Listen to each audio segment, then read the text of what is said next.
Morning and welcome to Thinking is Contagious. A lot of things to cover today. I'm going to start with a couple of comments. My last program, where I talked about the hypocrisy, the ridiculousness of the charges against the Trump CFO, the 75-year-old grandfather, on $1.7 million of benefits that went unreported, thus untaxable income. And a lot of people are saying, oh, that I'm pro not paying taxes and that I'm supporting someone who's a tax dodger. No, I'm not. I'm not supporting tax dodgers. I pay taxes. I'm pro taxes. I think we that work and we that earn money and make a substantial amount of money, we pay taxes. We pay more than our fair share because of various positions that I take. But the key here is that to parade this guy in front of cameras, handcuffed, brought in, arrested for tax evasion, okay, charged for evading taxes, which he is vehemently denying and fighting. When Wesley Snipes defrauded the government, and that was an out-and-out fraud of taxes. That was a total evasion, not skimming off. You see him in handcuffs led anywhere? No. Shakira? No. That Castronevas, the race car driver? No. This guy's paraded in front of cameras, national coverage, all the major networks. Why? Because it was a Trump connection. Every photograph that you saw in the print media, in the front of his photograph was Donald Trump. He was in the background, the CFO.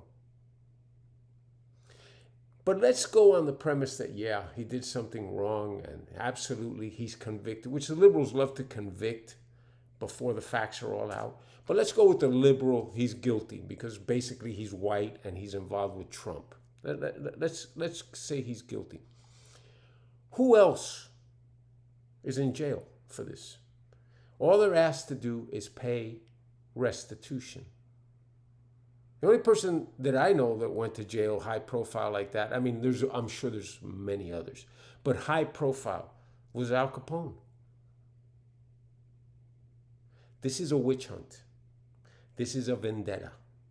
This is silence Trump for 2022, period. All of you can comment, and I'm glad you comment. That means you're listening. But you're way off. There's nothing there. Smoke and mirrors. I saw a commercial about one of these online colleges. And it's a pretty, I don't remember. I'm not mentioning the name because I don't remember the name, quite candidly. But the whole thing is about opportunity and talent. And the line is, and it's not verbatim here, but the line is, talent is equally distributed, but opportunity is not. Remember, to tell a lie, tell a big lie, repeat it over and over, so you can use it as a premise of fact. Talent is not equally distributed. Okay? I'm not Mike Trout. Okay? I'm not LeBron James. They have more talent than I do. Talent is not equally distributed. As far that fallacy is one that is unfortunately overlooked quite often with this equality premise. No, there's some people that are not qualified to do certain jobs, period. They don't have the mental acumen. They don't have the ability to communicate. They don't have the common sense. They don't have the physical attributes, whatever it may be. Talent is not equally distributed. But the biggest lie is when they say that opportunity is not. There's nowhere that Bill Gates went. There's nowhere that Jeff Bezos went. There's nowhere that Ben Carson went that said buy opportunity here. No. Opportunity is available to everyone. That is what is available to everyone, is opportunity. What you're willing to sacrifice, what you're willing to forego, and what you're willing to pay to seize opportunity, that's a different story. Because you see, talent is not what creates it's not the most overwhelming factor. It's not the most important factor for success. What is the most important factor for success is persistence, perseverance, passion, sacrifice, risk-taking, hard work, integrity. So when they say talent is equally distributed and opportunity is not, that's a lie. Absolute lie. Opportunity is there for everybody. It's just that it's not low-lying fruit. You gotta climb trees and you gotta scrape knees when you fall down and you gotta take bumps and bruises, but it's there.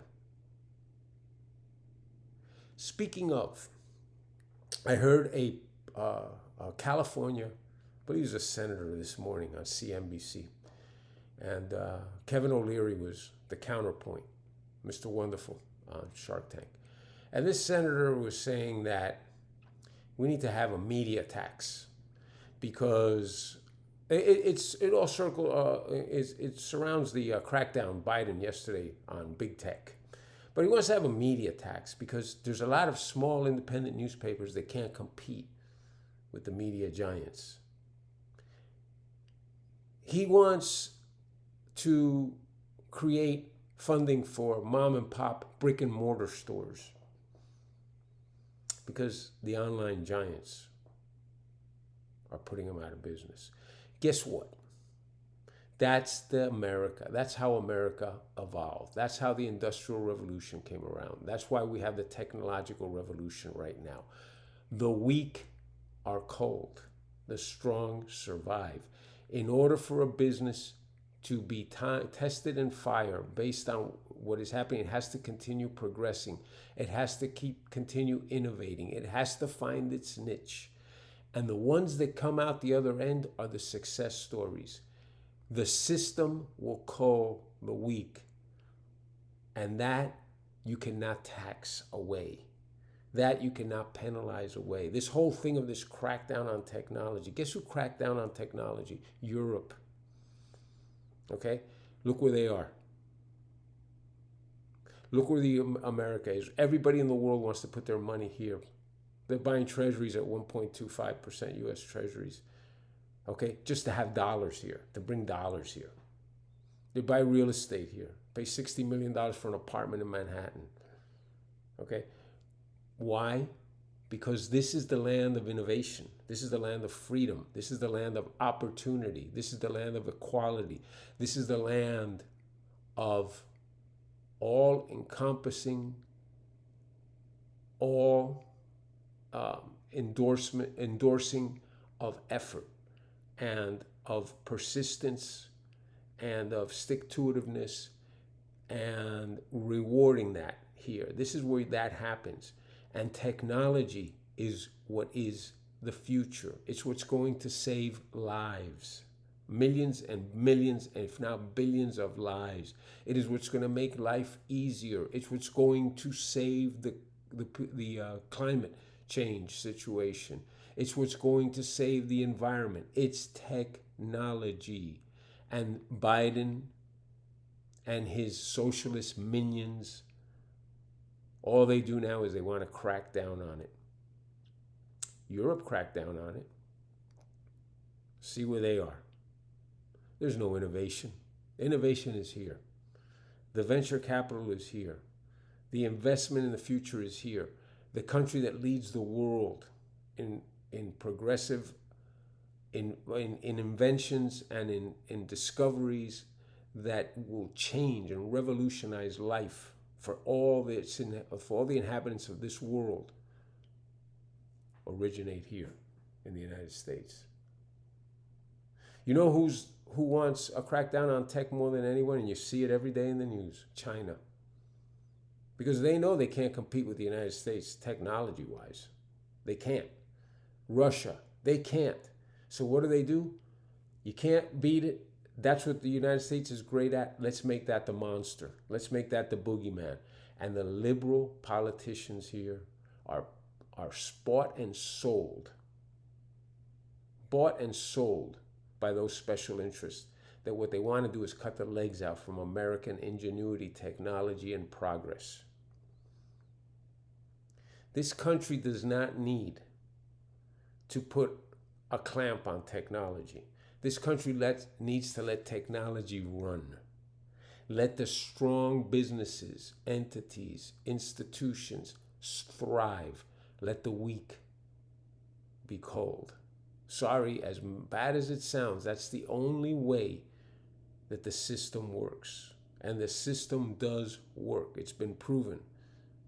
For 250 years, the system works. We are in the middle of a technological revolution, and the enemies of this country know it, and they want to stop it. Because they know when this goes down, forget about China's economy and taking over the United States. China's economy has no shot. Russia's economy has no shot. Europe has no shot. The United States, its capitalist system, which fosters and births innovation, risk-taking, through rewards, capitalism, through monetary rewards. That is what motivates people. That is what gets people to make the advancements that then benefit society. Not some totalitarian government like China, who when they disagree with whatever, they throw Jack Ma in jail, who take Didi, the rideshare, and take them off all the apps so that they can't be used. Okay, that's how innovation is stifled. That's how progress is stifled. That's why people want to leave. That's why there's capital flight. People want to take their capital out of countries like that and bring it here. That's why our treasuries are at 1.35 today, the 10-year treasuries. Because people say, I'd rather have no money, no interest on my money in the United States than I would to make money anywhere else, have interest paid on anywhere else, because eventually I'm afraid they're going to take my money. That's what all this is. It's the hatred of this country. It is being spearheaded by Russia, China, the enemies of this country. Much of Europe, which is very envious of this country, is involved as well, okay? And their whole mandate is to make America the boogeyman, make capitalism the boogeyman, and make where America's stronghold, where America stands out more than anywhere, make technology the bad guy. And guess what? It's not. Now, I know some of you are going to say, well, we bail out big business. One wrong doesn't make the other one right. They're both wrong. But guess what? The politicians, the swamp dwellers, the Democrats and the Republicans created the Frankenstein monster that is big business today, because they helped them. They voted for all their special needs and their special wants and their special fundings and their special loopholes and tax benefits. They gave it all to them because they were paid off to vote that way. And now they've created a monster that they fully realize that they cannot stand up to, because too many of their constituents, the people whose vote they buy with our taxpayer dollars, are employed by those very giants, including tech giants. So all this is a phony smokescreen that's being used to try to ingratiate themselves in front of the public. But believe me, this problem, or supposed problem, there is a problem, but it's not technology. The problem is the big businesses that control these politicians for the last 4 or 5 decades, bought and sold these politicians on a large scale. It's been happening since day one. But in the last 50 years, it's gotten out of control. That's the problem we have in this country. And now guess what? The politician goes up to that big barking mean dog, giant dog, and says, I'm going to cut you out. I'm not going to feed you anymore. And they say, be careful, because we're going to bite you. We're going to bite you big, because we employ all your people. We employ all the people who vote for you. And we can turn this off like a light switch. So the politician makes a lot of noise, barks a lot, but when it comes down to vote, believe me, he's not voting against corporate America. They're going to continue to bail out big corporate America. The only way to fix this is allow the system to fix itself. Stop giving money away. Stop creating taxes and benefits for people who should be out of business. And that's exactly what we're talking about with that politician in California with this tax for the media, for the tax for the mom and pop companies. No. There is no tax. There should be no tax for that. Survive or die. Adapt or die. I saw another commercial that, from Amazon. The commercial says 6%, only 6% of American businesses are black owned. So I created on Amazon a black business accelerant. So let's try this commercial. I realized that there's a lot of benefits that are being created right now. A lot of entities, a lot of special interests are being created now for minorities. And I realize that there's no one who's standing up for the white in America. So I've created a new format on Amazon called a white business accelerant. Racist.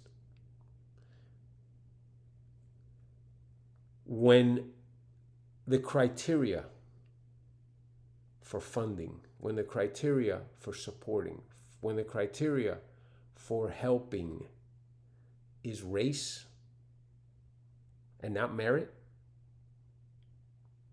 that's racism. The liberals, the Democrats, and some of the Republicans trying to buy votes, basically, influence the votes, are using this as a front to try to make themselves look like they're loving, open-minded, all-encompassing, worried about everyone. They're not worried about anybody. They're worried about themselves. The worst thing that you can do, okay, is carve out a race, a gender, whatever you may want, and say because of that handicap, because that's what they're telling you, we have to create these special funds for this race, for this minority, for this gender, for this sexual orientation. We have to create this because they're handicapped. They're handicapped. They need extra help. That's what they're doing. And the moment that happens, you're only hurting that individual, that entity, whatever it may be. You're hurting them. You know why? Because funding is available in this country. Money is available in this country. There's so much money chasing deals in this country. But they want a deal that's going to work, that's going to be profitable. They don't care if the CEO and the inventor of the business or the product is black, green, yellow, white. Nobody cares. Nobody looks at that. All they're looking at is how does it work and can I make money? But when you start saying we're going to have a fund, a black accelerant, that only blacks can get this money. When you start saying we're going to have a fund that only Latinos can get this money, you're going to be taking money and putting it out and throwing it into situations that are not the best of breed, the best in the business. Because the first criteria is not, we want to fund and we want to have money available for the best and the brightest ideas.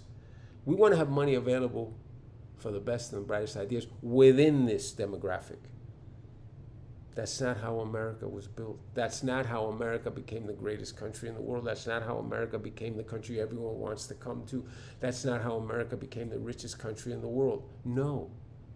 It was, we will support, fund, and fuel the best and the brightest. The racists in this country who are hiding behind the mantle of progressives, those are the true racists in this country that divide everything by race, gender, and creed, sexual orientation. Those are your true racists. Those are your true segregationists. Those are your true enemies of this country. The Bernie Sanders of the world, the AOCs of the world, the Elizabeth Warrens, the Nancy Pelosi's of the world. Those are the enemies of this country. The sooner we realize that this country is at the point of a revolution, a technological revolution that will change the world, and that the enemies of this country know it full well and are petrified and want to stop this country. That's all this is. Stop this country. The biggest fear, in recap, that the world has, and specifically China has, is America's technology. America's grasp and their power and ability and dominance in the tech field. And they know that that is 100% the future. And they know that they want to try to catch up, and they need time to catch up. And the only way that they can catch up, even sniff a prayer of catching up, is if they throw a wrench and slow down the American process. And the way you slow down the American process is technology becomes the boogeyman. Technology becomes the enemy. And in the meantime, China, Russia, and much of Europe scrambles to see if they can somehow make some progress, make some headway.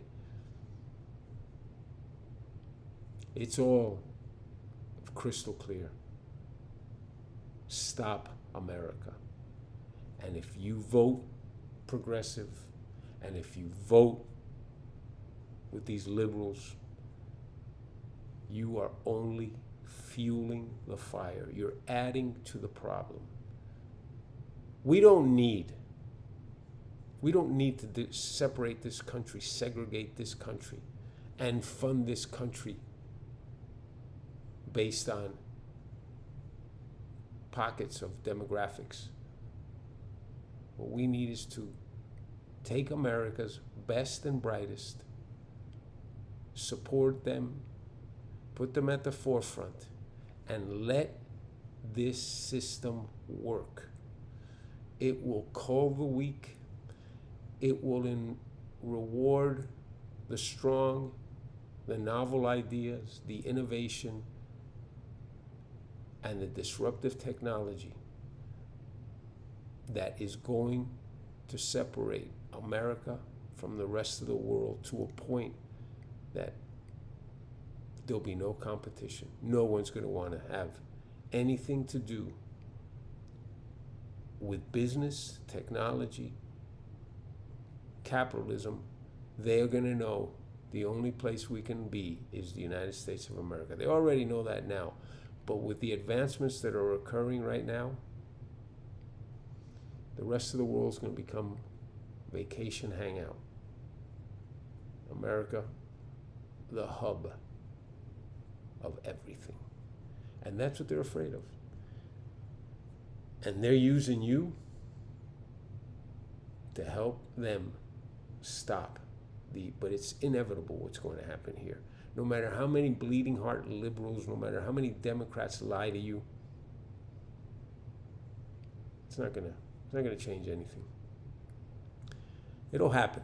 It's just, let's let it happen at the speed it's supposed to, and let's stop all these people that are throwing impediments and roadblocks into the progress of this country. All right, been a long one, a lot of points today, but I thought it was something I needed to talk about. Thank you, and have a good weekend.